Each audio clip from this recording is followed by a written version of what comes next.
Blueberries for Sal.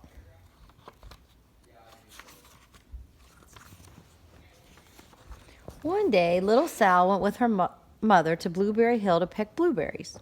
Little Sal brought along her small tin pail, and her mother brought her large tin pail to put berries in. "We will take our berries home and can them," said her mother. "Then we will have food for the winter." Little Sal picked 3 berries and dropped them in her little tin pail. Kaplink, kaplank, kaplunk. She picked 3 more berries and ate them. And then she picked more berries and dropped one in the pail. Kaplunk, and the rest she ate. Then little Sal ate all 4 blueberries out of her pail. Her mother walked slowly through the bushes, picking blueberries as she went and putting them in her pail. Little Sal struggled along behind, picking blueberries and eating every single one. Little Sal hurried ahead and dropped a blueberry in her mother's pail. It didn't sound kaplink because the bottom of the pail was already covered with berries. She reached down inside to get her berry back. Though she really didn't mean to, she pulled out a large handful because there were so many blueberries right up close to the ones she had put in. Her mother stopped picking and said, "Now, Sal, you run along and pick your own berries. Mother wants to take her berries home and can them for next winter." Her mother went back to her picking, but little Sal, because her feet were tired of standing and walking, sat down in the middle of a large clump of bushes and ate blueberries. On the other side of Blueberry Hill, Little Bear came with his mother to eat blueberries. "Little Bear," she said, "eat lots of berries and grow big and fat. We must store up food for the long, cold winter."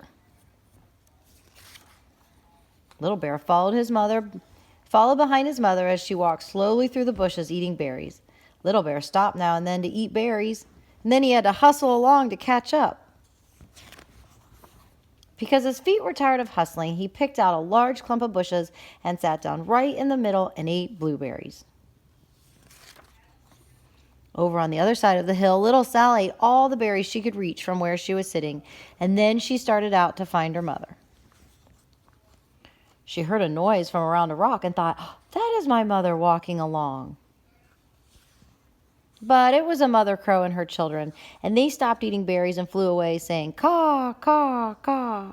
And then she heard another noise in the bushes and thought, "That is surely my mother, and I will go that way." But it was Little Bear's mother instead. She was tramping along, eating berries and thinking about storing up food for the winter. Little Sal tramped right along behind.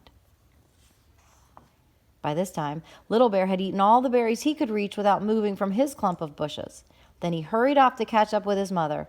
He hunted and hunted, but his mother was nowhere to be seen. He heard a noise from over a stump and thought, "That is my mother walking along." But it was a mother partridge and her children. They stopped eating berries and hurried away.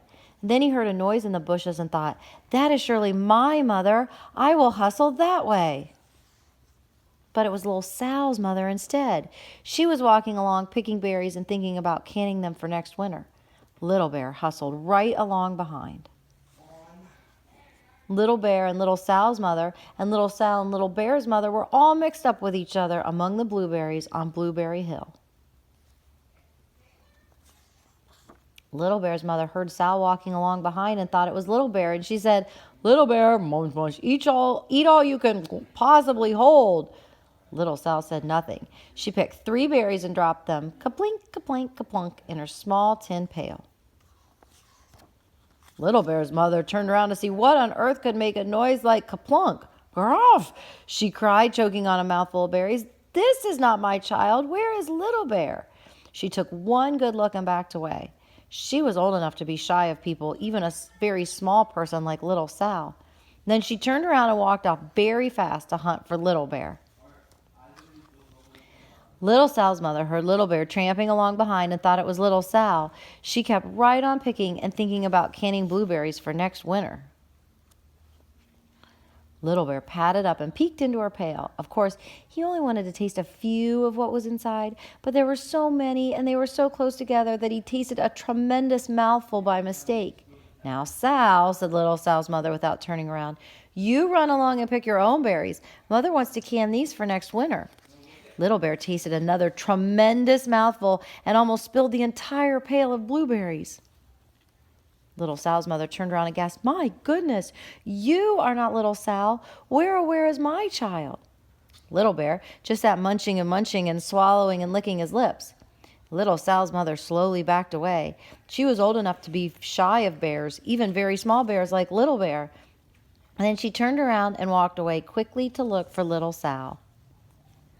She hadn't gone very far before she heard a kaplink, kaplank, kaplunk. She knew just what made that kind of noise. Little Bear's mother had not hunted very long before she heard a hustling sound that stopped now and then to munch and swallow. She knew just what made that kind of a noise. Little Bear and his mother went home down one side of Blueberry Hill, eating blueberries all the way and full of food stored up for next winter.